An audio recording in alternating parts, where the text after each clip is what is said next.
Welcome to Chapter 8. In this chapter, we're going to be going over how to compose effective emotional support messages, practice direct and indirect strategies for managing privacy and disclosure, so that's how we communicate what we say, what we choose not to say, express your personal desires and expectations assertively, and we remember that assertive is different than confrontational. Manage interpersonal conflict by using an appropriate conflict management style. So we're going to be doing a lot in those last two objectives, so make sure to really pay attention, and I think it will be a really interesting chapter. So before we get started, I just wanted to quickly go over some important terms. First, we have communication climate, so you can think of this like the weather. Is your communication within an interpersonal relationship stormy, or is it sunny? But basically, it's the overall emotional tone of your relationship, and you create this through your verbal and nonverbal messages that you exchange with one another.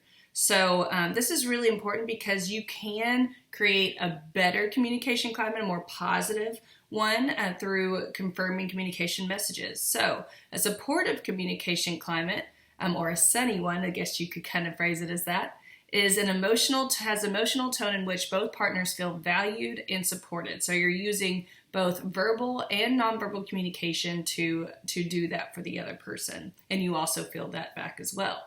And so we do this again through confirming communication messages. So when I said verbal and nonverbal, what are you saying to this person? Is it uplifting? Is it encouraging? Also saying what you believe is important too, and what you need to say that needs to be said, but it doesn't need to be done in a rude or mean way.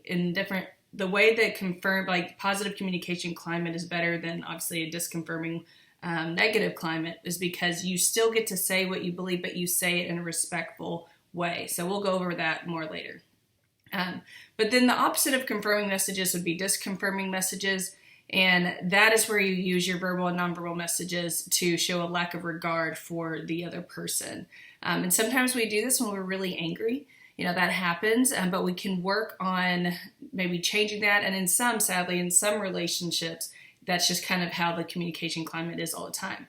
But the good news is it doesn't have to be. So I hope this chapter helps you change disconfirming messages and change a negative climate in your interpersonal relationships to a positive one.